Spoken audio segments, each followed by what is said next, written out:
Welcome back to the Chicana Kitchen, where today we're making the best chocolate chip cookies that you've never had. These rely on some simple ingredients that you probably have in your pantry, but have never thought to put in a chocolate chip cookie. Let's get baking. Let's get started with our chocolate chip cookies. Full list of ingredients and directions are in the description. I'll let you know what we're using as we go along. We're starting with our dry ingredients. First up is 3.5 cups of flour. I'll measure that by weight. So in grams, that works out to 437 grams. So I'm gonna set that cup in there, we'll fix that later.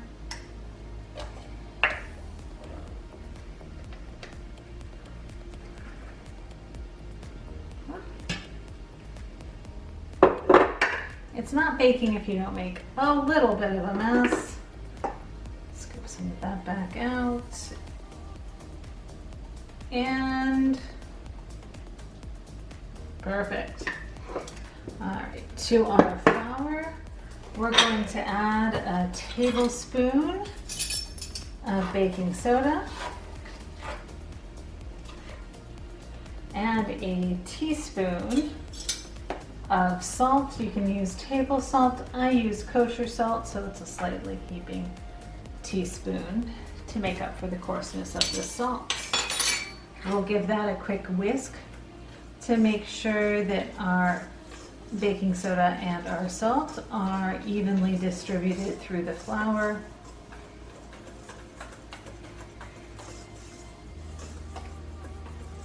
And we will set that aside. Next up is our butter and sugar. So we will use, and actually it's not just butter, we use 1 stick of butter in this, or 8 tablespoons, or 4 ounces if you're keeping score at home. We're going to use, set that over here, a stick of butter and a stick of margarine. I know butter is better flavor, but the margarine is really essential here. This recipe is the only reason I keep margarine in my kitchen, and it's because you can do this recipe with just butter. You can use a little bit of shortening instead of butter, but the different kinds of fat in the recipe give it the special texture that it has. Trust me, if for nothing else, you want to keep margarine in your kitchen, stock it in your freezer and thaw it when you need it, you want to keep margarine for this recipe. It is 100% worth it. All right, so we've got our butter and our margarine in here, and those got softened a little bit. They sat on the kitchen counter until they came to room temperature. All right, we're going to put that bowl back on the scale, zero it out, and in goes a cup of white sugar. That works out to 200 grams.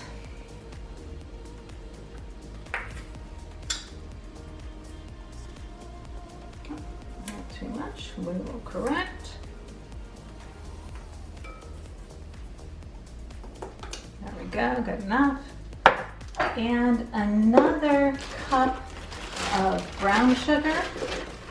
Works out to a little bit more than 200 grams for the cup of brown sugar.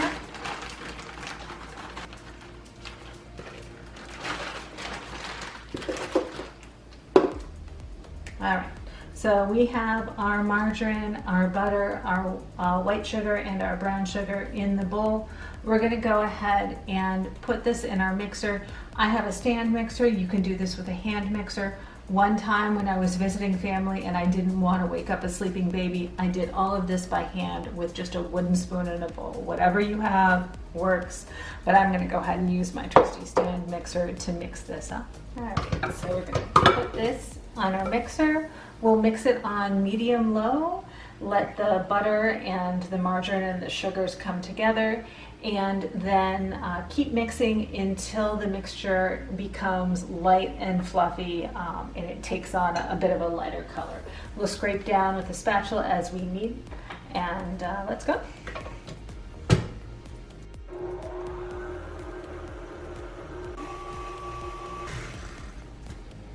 All right, so our butter and margarine and sugars have mixed together. We can see that it's a little bit lighter and fluffier than when it was just combined.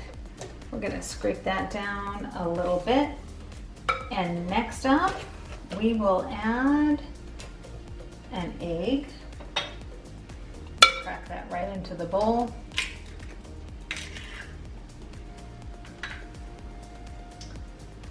A tablespoon of milk. Any milk you have is fine. Whole milk is great, but it really doesn't have to be whole milk. And 2 teaspoons of vanilla extract.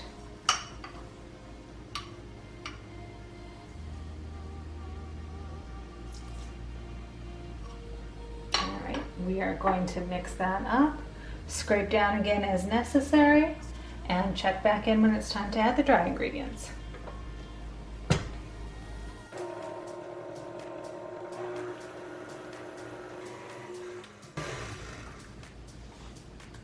All right, so we've let that mix until it's just combined thoroughly. We're going to scrape down our bowl, and it's time to start adding dry ingredients. We'll alternate our flour mixture with half a cup of oil. So we'll put in about 1/3 of that flour mixture into our bowl. Start mixing. You want to start that gradually so you don't wind up with a mushroom cloud of flour on your kitchen.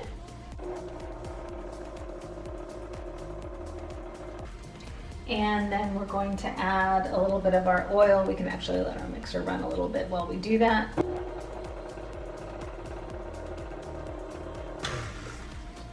We'll stop. We don't necessarily need to scrape down every time. Add about another 1/3 of our flour.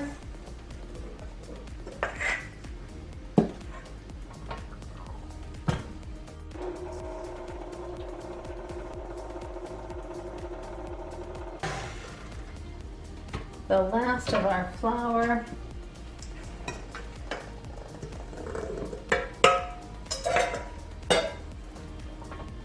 And we're going to follow that with the last of our oil.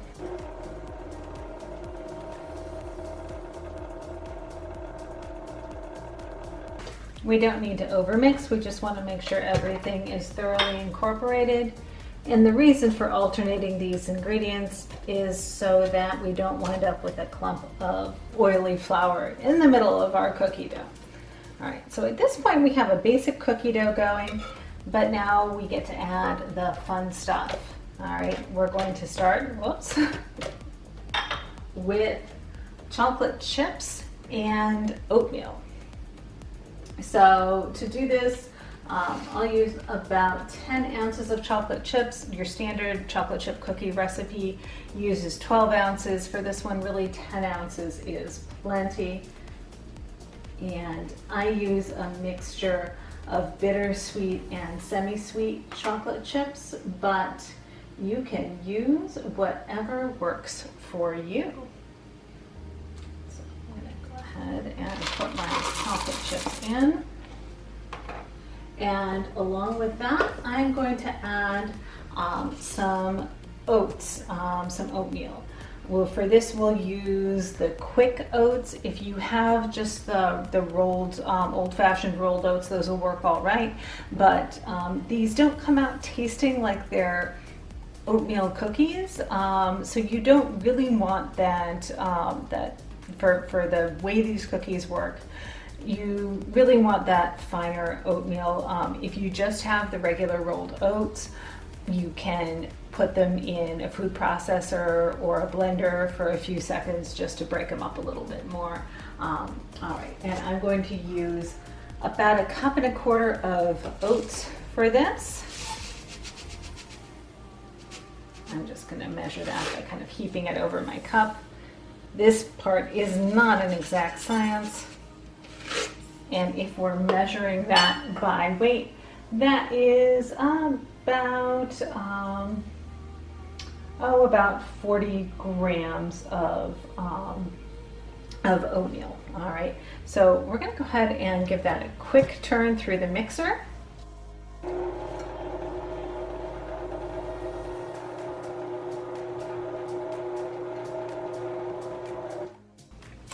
And then we're going to add our last ingredient, and this is the one that makes this especially unique.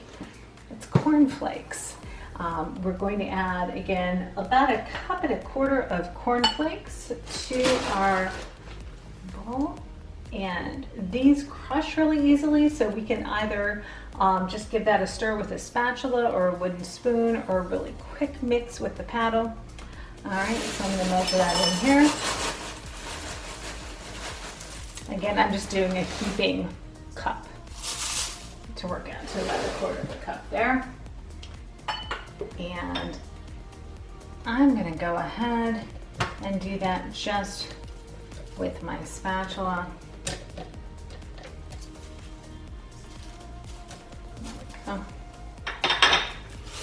And just stir those in until they're evenly incorporated. And that, my friends, is the secret ingredient. So now we've got our cookie dough. It's mixed, and we can go ahead and scoop it and bake it from here. But the better thing to do is to let it rest in the refrigerator for at least 36 hours. Why do that? Because that will allow the flavors to mingle, and we get a stronger flavor of kind of caramel from that brown sugar and butter mixture. So we're going to take a pause, we're going to come back, and we're going to check out our cookie dough once it's rested. After a couple of days in the refrigerator, our dough is going to look about like this. This is a batch I made a couple days ago because my family can't get enough of these. We're going to scoop them out onto a cookie sheet. And I've lined mine with a silicone mat. You can use parchment paper. Honestly, there's enough fat in these cookies that you probably don't even need to line your sheet at all. All right. I happen to be using it's about a tablespoon scoop. You can use an actual tablespoon. You can do this with some regular spoons. If you think about the measure of the cookie scoop, this is about 1.5 inches or so. All right, and I'm going to scoop these out. If you have chilled this ahead of time, you would do best to let it come close to room temperature before you bake your cookies. You want to give them enough space so that they don't melt into each other. And we'll lay these out onto our cookie sheet.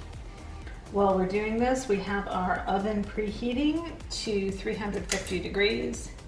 And when the oven's ready, we will put these in and let them bake for 10 to 12 minutes. Another thing you can do to prep these ahead is to make a batch of cookie dough and scoop it out into individual scoops, freeze them on a cookie sheet, and then once they're frozen hard, pop those into a freezer bag and you have cookies ready at any time. That's another popular option in my household. We almost always have some of these cookies hanging out in the freezer, and in the time it takes to preheat the oven, that guy's a little short, we can have cookies ready to go. If you are baking directly from frozen, you want to add a couple minutes to the baking time, or if you're able to do so, plan ahead enough to let those frozen cookie scoops come up to or close to room temperature before you bake them, and then give them the usual 10 to 12 minutes. Cookies will keep baking keep cooking after you've pulled them out of the oven. We'll see these when they come out of the oven. I'll give you a good idea of what you're looking for, but you want to err on the side of a little bit too soft.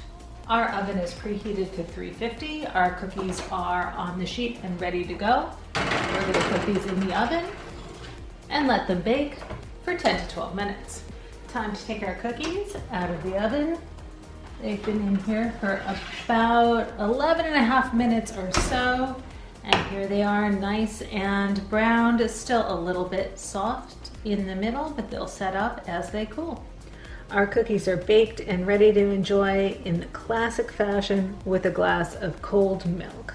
Let's give one a try.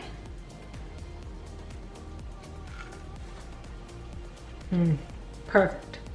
We hope you enjoy these cookies. Give them a try. You won't regret it. And check back with us soon at the Chicana Kitchen.